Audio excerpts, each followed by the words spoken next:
Hello and welcome to Realty. My name is Colleen Berry and I'm here with Jack Greaney. Jack, how are you today? I'm wonderful. Thank you for having me again. No, thank you for hopping on this. You and I have been in a bunch of meetings this week and then the last couple of weeks, and we're definitely seeing a pattern. Thought it was a good opportunity to hop on because there's always a lot of misinformation when it comes to real estate market data. And in terms of misinformation, it's not intentionally people misguiding people. It's just that the data is old. And what we also tend to see is that in the news reports, they're talking about the data either from a all of the country standpoint or all of the state standpoint. And as you and I both know very deeply, we've seen this over and over again, real estate is inherently local in terms of what market dynamics are happening. So I thought it was a good idea for us to be able to dig in a little bit. I think this would be helpful for agents and for people who are buyers and sellers right now because they may be reading conflicting reports and hearing other things and getting a little confused. I agree. Yeah, and as you mentioned, it's not that the things that are being reported are not true. It's that they're true for a period of time and things change rapidly, sometimes in the real estate market, or they're true broadly for a larger set of the population and area of the country than what people are really operating in. And I think that that's the important message to get through here is that real estate can be and is in Massachusetts and New Hampshire a very hyper local game. And it's important to make sure that we stay up to date with the most timely information and are able to convey that to our clients as quickly as possible. You know, the analogy I love is weather versus climate. In Yes. other words, somebody might say, geez, it's been a very cold winter, and yet you could be sitting in Arizona and it could be 103 degrees, right? Or it could be raining where I am here in Wellesley right now, and maybe where you are, it's actually sunny out. And that's a normal phenomenon, right? Because weather is not consistent across the country or even across the state or even across an entire town. So we're going to dial in a little bit right here and take a look at a few opportunities. So the first one I wanted to talk about was the condo market. Let's talk about this because I think there's a situation that's been happening for the last several years, and that is that people are saying, "Geez, there's no inventory out there. There's no inventory. There's no inventory." And while they're right, there is a restriction on the amount of inventory there is because not everybody is moving, and there's a lot of demand. There is more inventory in one segment of the market, and that's condos. Can you talk to us about why that is, Jack? Sure, absolutely. I mean, you're absolutely right that there is still a constriction on the inventory writ large in Massachusetts. However, we have seen a slow but steady buildup of inventory in the condo market. And that happens because there's investors who want to liquidate some capital when there's unease in broader markets. There's been a move towards single family living with ADUs as an additional opportunity for smaller footprint living on existing single family properties. And there's just been the want for more space ever since COVID happened for some people and some populations, and that continues to this day. And without going too far into it, I think that that is exactly why we've seen some of the condo market build up a little bit. With the influx of inventory, we're still not sitting in a buyer's market by any means, but what we are seeing is a much greater opportunity for buyers to explore their options, do more research, and have more of a value opportunity when the right property in the condo space comes on the market and when they're able to seize it appropriately. That's right. And I think within condominiums too, no two condo units are alike and no two buildings are alike. So one of the things I would love to point out that you have seen some coverage of across the country is that there is more scrutiny on condo buildings right now. Some of that is coming from structural standpoints ever since that horrible tragedy down in Florida. There has been a stronger look at how is a condominium building that's been around for 30, 50, 70 years. What's the structural integrity of that building? And is there anything major that needs to be done? So that's one important thing. But the other one is the situation with insurance. And as you and I both know, that's one of the big challenges. Talk to us a little bit about how insurance has impacted condos, because I don't think we need to do a deep dive on it here, but it's important for people to keep an eye on. Sure. I mean, just broadly speaking, there's been a crackdown on insurable properties and warrantable properties within condo and associations as a whole, based on, like you say, needed repairs in structural integrity and infrastructure deferred maintenance that in the past has either gone or unnoticed, or it hasn't really been a factor in the insurability market or the loan market, but is now becoming a big part of what buyers are able to do. And when sellers are able to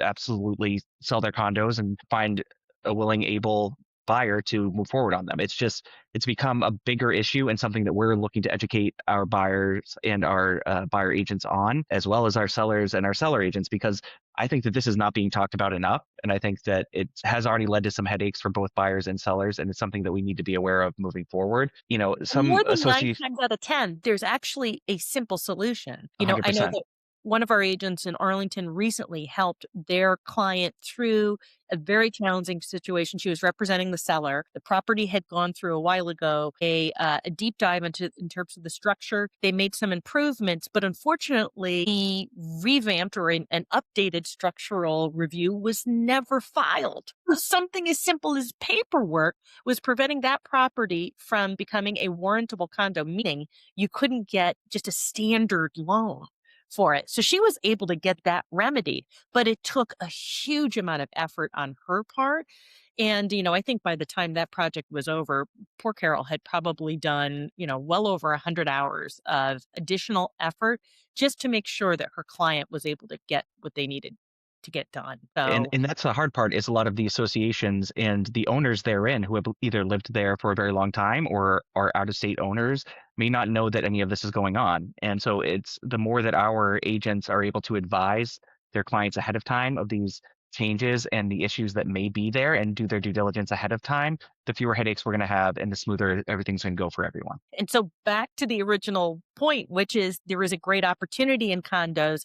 It's hugely important that you're doing your due diligence up front. The great news is because there is less competition in the condominium market, you have the opportunity to do that. So, I think that's one of the opportunities. So let's move on to the second one, which is there are so many people coming into these new listings that sometimes first time home buyers are pretty concerned, or the buyers who are out there are pretty concerned about putting an offer in because they fear it's going to be a bidding war. So they're starting to do the math in their head. So talk to me about what's actually happening and what the opportunity is there. Sure. And this is a big one.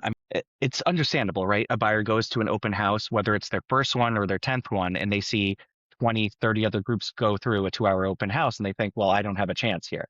The That's right. reality is most buyers now are so well educated, they're learning so much about the market that they're going to see properties whether or not they are intending to put an offer in on that property. So that creates a lot more traffic and volume through a property, as well as, it's not going to be the right fit for everyone. Everyone is just taking a look to see the inventory that's out there. So what's happening is we're having 30, 40 groups through an open house and maybe 1 to 4 offers. And I'm hearing that in all geographies in our footprint. And I'm hearing that consistently throughout price points.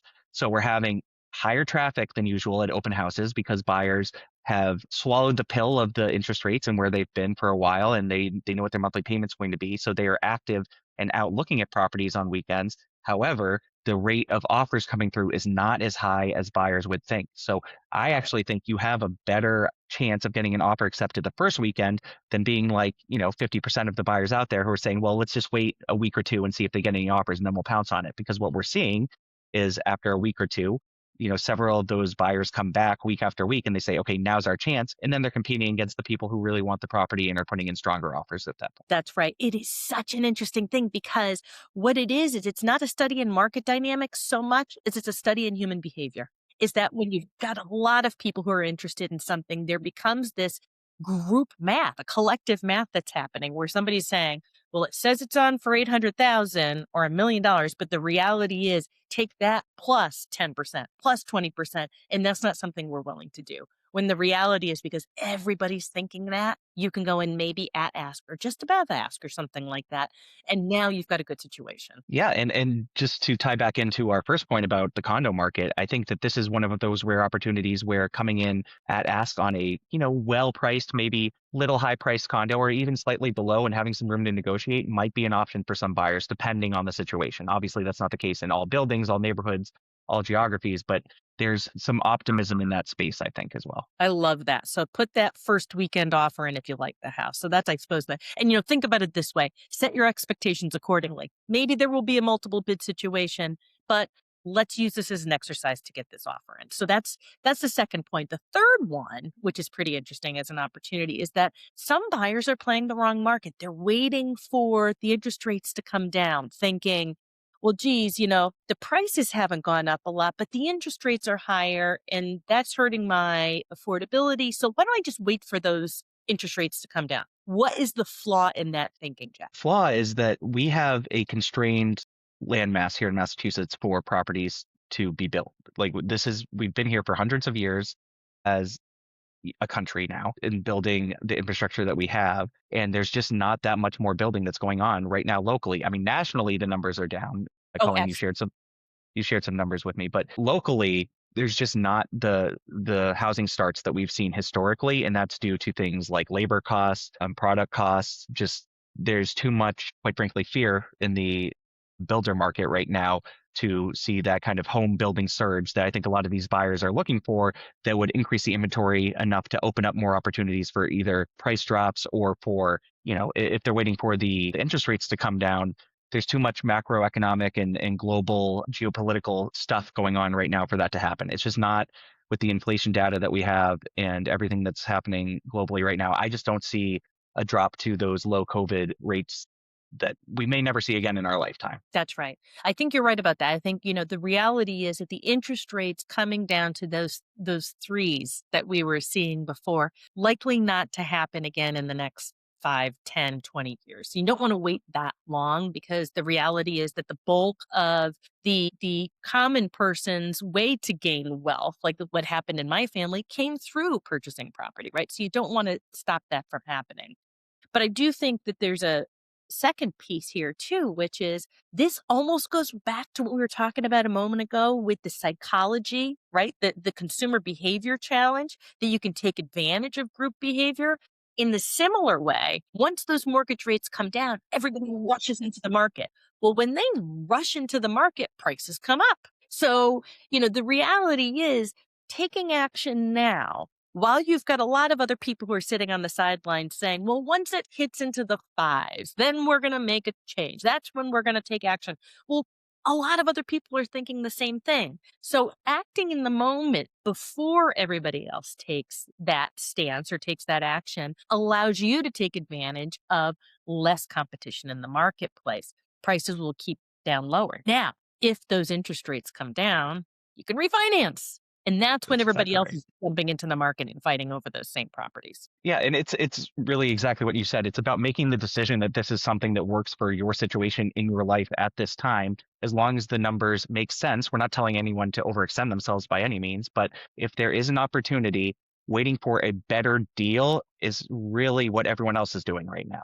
So That's being able right. to jump on something that is a fair deal, I think, is the opportunity at hand right now. And I think the final one, and you've touched on this before, but the final factor that we're really looking at is the fact that there is what, some people are calling a supply cliff. I'm not going to call it exactly that. Let's call it a slope. The reality is that whenever interest rates come up, they come up not only for us as buyers or people who are trying to refinance, they go up for developers too. And that increased with other increased costs, like you talked about, both labor costs, supply costs, and as many of us know here in the state of Massachusetts, the soft costs like permitting. Some towns, if you want to develop a property, you've got to hold that property for a certain amount of time before you can begin construction on something. So all of those costs lead to developers slowing down. So we don't see inventory coming on. Is that right, No, Jack? that's absolutely right. And, as you mentioned, locally, those soft costs are often much higher than other parts of the country. What happened when rates were so low? We didn't see a huge development boom here in Massachusetts. What we saw was the Sun Belt take off. We saw Arizona, we saw Florida, we saw places where some of those soft costs, the labor costs, and the land, quite frankly, are much cheaper. So if I'm a builder, if I'm a large nationwide developer, if interest rates come down, I'm not saying, great, I'm going to go build a huge development and create so much supply in Massachusetts that buyers will be happy. I'm going to look for my best business decision. And that's quite often where the risk is lower. Obviously, we have a high average sales price here in Massachusetts, so the return could be greater. But with the recent ups and downs of the interest rates in the market and what the build cycle looks like, I just don't think that builders are looking to do that locally. So like you said, not a supply cliff, but I don't see a huge increase in supply, new supply coming anytime soon. And the other factor that we're seeing that is going to impact that as well, even just the discussion of it impacts it, is rent control. We're Yes. currently looking at rent control legislation in the state of Massachusetts. There's some support for it. As we know, the governor and several other politicians have said this is not a good idea because they've been looking at the data and the studies and the history of what happens with rent control in this country.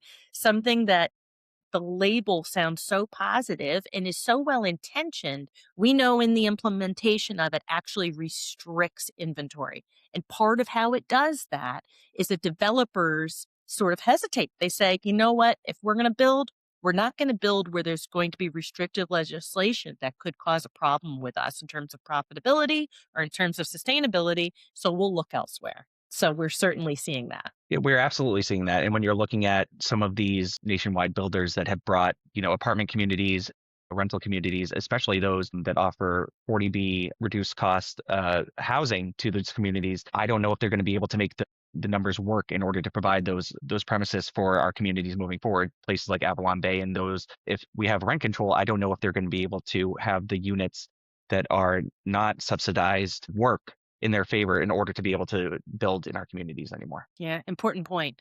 So I'm gonna quickly just recap the four factors that we talked about were the opportunity in the condominium market, the opportunity for the first weekend offer, looking at the interest rates and other elements that are causing some of the buyer change or buyer hesitation in the marketplace, and then finally, of course, the lack of supply. So I really appreciate this. This has been so great, Jack. I always love spending time with you anyways, but this Oh, has me been a too. lot of fun to talk about this.